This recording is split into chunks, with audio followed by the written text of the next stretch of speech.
A man sits in his car, heart pounding, unaware that his life's about to unravel. In seconds, police surround him, pulling out a bag from under his seat, a bag he swears he's never seen before. Inside, something that could send him to prison for years. But here's the kicker. He claims he's innocent. So, who set him up, and why? I'm Montu, and you're watching Buried. This is the shocking case of Michael Dippolito, a story where a simple life turned into a nightmare nobody saw coming. Let's rewind to South Philadelphia, Pennsylvania, where Michael Dippolito was born in the early 1970s. Michael was just an ordinary kid, growing up in a rough neighborhood where trouble was never far away. He wasn't rich, wasn't famous, just a guy trying to make it through life. But by 2009, Michael's life in Florida seemed perfect. A new wife, a thriving business, and a fresh start after a troubled past. He'd left behind the gritty streets of Philly for the sunny beaches of Florida, or so he thought. South Philadelphia in the 70s and 80s was no place for the faint-hearted. Known for its tight-knit Italian-American community, it was also a hub for illegal activity, drugs, gambling, you name it. Michael's neighborhood was a maze of row houses, corner stores, and shady deals. But what happened to Michael wasn't just a product of his environment. It was a story of betrayal, deception, and a plot so wild, it sounds like it's straight out of a movie. Michael Dippolito's life wasn't always destined for chaos. As a kid, he was just like any other, going to school, dreaming of a better future. But his home life, that's where things got messy. Michael's parents were caught in a cycle of addiction and crime. They spent their days high, dabbling in illegal activities to fund their habits. For young Michael, this was normal, but it came with a cost. His parents were so consumed by their own demons that they barely noticed their son. By the time Michael was a teenager, his family hit rock bottom. One day, he came home from school to find a lock on the door. His parents had been evicted, and they'd moved into a tent on a nearby road. Yeah, you heard that right, a tent.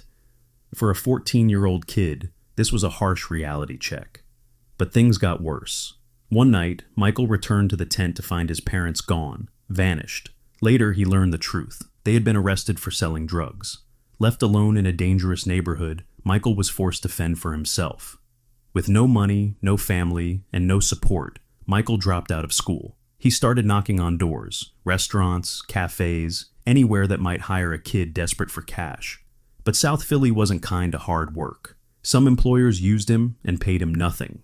Others gave him scraps of food instead of wages. It didn't take long for Michael to realize why his parents turned to crime. Honest work wasn't paying the bills. That's when Michael's life took a dark turn. At 15, he got pulled into the world of illegal activities. It started small, a job here, a delivery there, but soon he was working for a local guy who offered him $2,000 to transport something. Michael didn't ask too many questions. He needed the money. That first job, it was delivering drugs. And Michael was good at it, really good. He was careful, smart, and never got caught. Word spread, and soon Michael was a go-to guy for moving high-value product in Philly's underworld. But Michael's past wasn't all shadows. By the late 90s, he'd moved to Florida, trying to escape his old life. He started over, got clean, and even found love. Her name was Maria, his girlfriend of many years. Maria stuck by him through thick and thin, even when he got tangled up in a scam call center operation in the early 2000s. That scheme landed him in jail for 7 months, but it was a wake-up call. When he got out, Michael vowed to go straight. He enrolled in high school equivalency courses, hit the gym, and started a digital marketing business that took off. By 2007, he and Maria were married, living the American dream. But dreams don't always last. In 2009, Michael met someone new, a woman named Dalia, 10 years his junior. Sparks flew, and within days, Michael was head over heels. He left Maria, filed for divorce, and married Dalia just 3 days later. It was fast, too fast, and that decision would set the stage for one of the most shocking twists in true crime history. Let's fast forward to March 29, 2009, in Boynton Beach, Florida. It's a warm evening, and Michael Dippolito is out for dinner with his new wife, Dalia. They've been married for just over a month, and life seems perfect. Michael's business is booming, they've got a nice house, and Dalia is the woman of his dreams. After dinner, they head to the parking lot. Michael climbs into his car, ready to drive home, but something feels off. In his side mirror, he spots a man approaching. The guy's holding something, a gun. Michael's heart races. He locks the doors. The man knocks on the window, and when the light hits his face, Michael realizes it's a cop. Not just one, 5 or 6 officers surround his car. They tell him to step out. Confused, Michael complies. The lead officer pulls out a search warrant. "We got a tip," he says. "Someone called from an anonymous number. They say you're dealing drugs out of this car." Michael's stunned. He hasn't touched drugs in years. He hands over the keys, telling them, "Go ahead. Check. You won't find anything." The police tear into his car. They rip up the seats, empty the glove box, and then they stop. Under the driver's seat, they find a bag. Inside that bag, another smaller bag filled with drugs. Michael's world collapses. He screams, "That's not mine! I swear I don't know where that came from." But the evidence is in his car. The cops cuff him, read him his rights, and take him in. Rewind a few weeks, and you'll see this wasn't the first time Michael was targeted. On March 12th, police showed up at his house with another search warrant. An anonymous tip claimed Michael was hiding drugs in his home. They tore the place apart, flipped furniture, checked every corner, but found nothing. Then, days later, they searched his car again. Nothing. Now, this third incident, they've got something. But Michael's adamant. Someone planted those drugs. So, what happened that day? Let's break it down. Earlier that morning, Michael and Dalia had breakfast at home. Dalia was in the bathroom getting ready while Michael watched TV. Around 10 a.m., he left for a meeting with a client. He was gone most of the day, returning around 6 p.m. to pick up Dalia for dinner. They went to a local restaurant, ate, and headed to the parking lot around 9 p.m. That's when the police showed up. No CCTV footage captured the moment the drugs were planted, if they were planted. No witnesses saw anyone near Michael's car, but one detail stands out. Dalia was with him the whole day, except for those few hours he was at his meeting. Could she know something? Or is Michael hiding a secret double life?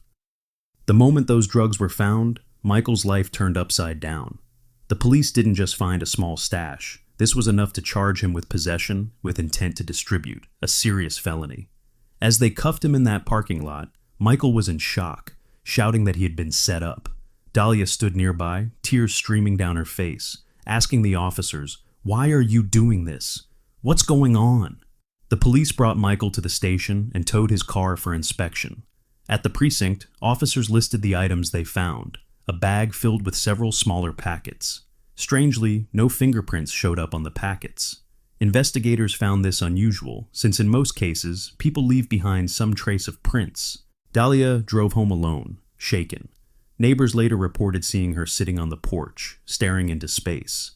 The next morning, she called Michael's lawyer, begging for help. But something about her reaction didn't sit right with the police. She seemed distraught, sure, but almost too distraught, like she was putting on a show. The Boynton Beach Police Department took a closer look at the case. They examined the seized items, estimating their street value at around $10,000. Not the largest bust, but still serious enough to land Michael in prison for years if charges stuck. Investigators also pulled his phone records, hoping to track down the anonymous tips. But all 3 calls, March 12th, the car search, and March 29th, came from a burner phone, completely untraceable. Next, they interviewed Michael. He was cooperative but frantic. "I've been clean for years," he told them. "I run a legit business. Someone's framing me." He pointed fingers at his past, old associates from Philly, maybe even the Italian mafia he'd crossed paths with during his drug-running days. But there was no evidence linking any of them to Florida. Then there was Dalia. The police questioned her, and her story was airtight. She said she was with Michael most of the time, except when he was at his meeting. She claimed to know nothing about drugs and insisted Michael was a changed man. But detectives noticed inconsistencies. For one, Dalia seemed overly eager to distance herself from the case. And then there was her phone, a second burner phone found in her purse during a follow-up search. She claimed it was for work, but the cops weren't buying it. Forensic teams scoured Michael's car and house. No drug residue, no paraphernalia, nothing to suggest he was dealing. But they did find something odd. A receipt from a convenience store dated March 29th, showing a purchase made at 3 p.m., when Michael was at his meeting. The store's CCTV showed a woman matching Dalia's description, buying a small black bag, identical to the one found in Michael's car. The media caught wind of the story, and soon, local news outlets were buzzing. "Florida man caught with drugs, set up or guilty," ran one headline. Public reaction was mixed. Some saw Michael as a victim of his past, while others believed he'd never left his criminal life behind. Investigators dug deeper into Dalia's background. Turns out, she wasn't just a pretty face. Dalia had a history of fraud and manipulation, including a stint as an escort. They also found texts between her and an unknown number, discussing a job and making it quick. Was Dalia more involved than she let on? So, who was behind the drugs in Michael's car? Let's break down the possibilities. Theory 1. Michael's past caught up. Michael had enemies from his Philly days, drug dealers, mafia types who didn't forgive or forget. Maybe they tracked him to Florida and planted the drugs to ruin him. But why now, years later? And how did they get access to his car? Theory 2. A random setup. Could this have been a case of mistaken identity? A rival dealer trying to take out competition? Unlikely, given the targeted anonymous tips. Theory 3. Dalia's betrayal. The most shocking theory points to Michael's new wife. Dalia had access to his car, his house, his life. The CCTV footage, the burner phone, her shady past. It all adds up. But why would she frame her husband just a month after their wedding? Was it money, revenge, or something even darker? Here's where it gets wild. Police uncovered a bombshell. Dalia had been in contact with an old boyfriend, a guy with ties to organized crime. Texts showed her asking him for help with a problem. Days before the March 29th incident, she'd wired $5,000 to an unknown account. Was Dalia trying to get Michael out of the picture for good? On April 5, 2009, police brought Dalia in for questioning. At first, she played the grieving wife, claiming she loved Michael and would never hurt him. But when confronted with the CCTV footage and phone records, she cracked. Dalia admitted to buying the bag, but claimed it was for personal use. The drugs?